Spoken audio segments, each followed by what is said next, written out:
Hello everyone. The topic of this video is public international law. तो what is international law? Introduction के अंदर we will say like that कि जो original name है इसका ये भी रहा है कि लॉ ऑफ नेशंस. तो फेमस जूरिस्ट हुए थे जेरेमी बेंथम, जिन्होंने ये वर्ड कॉइन किया था इंटरनेशनल लॉ, यानी कि उन्होंने सबसे पहले इस वर्ड को यूज में लिया था इंटरनेशनल लॉ को 1780 के अंदर. तो उनके अकॉर्डिंग जो है कि इंटरनेशनल लॉ है क्या चीज़, इसकी ज़रूरत क्यों है. इसकी ज़रूरत इसलिए है क्योंकि हम कहेंगे कि each and every country are totally depend, not totally, each and every country are dependent on each other for their needs. जो अपनी नीड्स हैं उनके लिए एक दूसरे पे डिपेंडेंट हैं. किसी को किसी से कुछ चाहिए, यानी कहीं एक पर्टिकुलर कंट्री के अंदर एक प्रोडक्शन हो रहा है दूसरी में नहीं हो रहा तो वो उससे लेगा, और अगर उसमें हो रहा है तो वो उसको कुछ और जो भी उसमें प्रोडक्शन हो रहा है वो उसको देगा. तो रिलेशनशिप की ज़रूरत इसलिए पड़ती है क्योंकि हम जो कंट्रीज़ हैं, यानी जो कंट्रीज़ डिफरेंट डिफरेंट कंट्रीज़ हैं, वो अपने अपनी नीड्स के लिए डिफरेंट डिफरेंट कंट्रीज़ पे कुछ हद तक या बहुत हद तक या जैसा भी कहेंगे वो एक दूसरे पे डिपेंडेंट हो सकती है या है. तो हम एक्सपोर्ट इंपोर्ट करते हैं. जैसे export import is done due to international relationship, क्योंकि दो कंट्रीज के बीच में अच्छे रिलेशन हैं, ये रिलेशनशिप बने हुए हैं, तभी तो वो एक्सपोर्ट इंपोर्ट कर पाएंगे. यानी हमारी जो नीड की सामग्री है, सामान है, उसको एक्सपोर्ट इंपोर्ट क्यों करेंगे? क्योंकि अगर दो कंट्रीज के बीच में इंटरनेट अच्छे अगर रिलेशनशिप बने हुए हैं. फिर नेक्स्ट आता है क्यों हमको, जो अगर सपोज करो एक्सपोर्ट इंपोर्ट हो रहा है या सामान का आदान प्रदान हो रहा है, तो हो सकता है किसी रूप में कहीं पे डिस्प्यूट भी हो जाए. तो डिस्प्यूट को रेगुलेट करने के लिए भी इंटरनेशनल लॉ बनता है. तो dispute among the countries can be regulated by the body which is international law. अब क्या है कि जो फर्स्ट सबसे पहले जेरेमी बेंथम ने तो इस वर्ड को कॉइन किया था, लेकिन फादर ऑफ इंटरनेशनल लॉ कौन है? वो है ह्यूगो ग्रोटियस.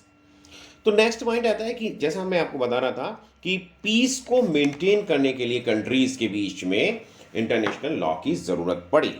तो इंट्रोडक्शन पार्ट हमने ओवर किया. अब आता है कि इसको हम सेकंड पार्ट कहेंगे कि मीनिंग क्या है इसका. तो मीनिंग है, मतलब अपन समझ सकते हैं ऐसे कि which regulates the relationships among the various nations of the world. अब नेक्स्ट पॉइंट आता है कि how can we define it. तो डेफिनेशन क्या होगी? तो according to Oppenheim, law of nations और international law is the name of the body of customary and treaty rules which considered legally binding by civilized states in their intercourse with each other. तो इसके जो parts कैसे हो गए, इस तरह से डेफिनेशन के पार्ट्स की बॉडी हो गई, customary and the treaty rules हो गए, बाइंडिंग बाय स्टेट्स हो गया और इंटरकोर्स हो गया. तो क्रिटिक्स जो हुए उन्होंने कहा कि भाई ये तो सही है, आपने बता दिया, डेफिनेशन बता दिया, लेकिन इसमें एक वर्ड है सिविलाइज स्टेट्स, उसको हम ना समझ नहीं पा रहे. तो उसके बारे में काफ़ी आलोचना हुई. तो इसके कारण से क्रिटिसिज्म जो हुआ इतना, तो 8th एडिशन 1955 में ओपनहेम ने जो एक वर्ड जो सिविलाइज था उसको डिलीट कर दिया और उस नई डेफिनेशन मॉडिफाई करके दे दी. अब क्या हुआ, 9th एडिशन जो 1992 में आया, उसमें रॉबर्ट जेनिंग्स और सर आर्थर वॉट ने नई जो डेफिनेशन दी मॉडिफाई करके, उन्होंने कहा कि international law is the body of the rules which are legally binding on states in their intercourse with each other, and these rules are primarily those which govern the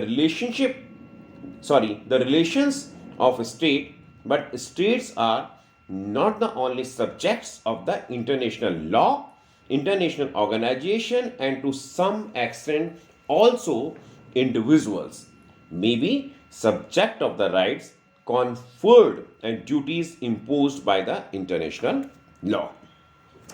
कुछ और scholars ने भी definition दी है, जैसे कि Charles G Fenwick, J L Brierly, Hall, Stark, So thank you very much for watching our video. Please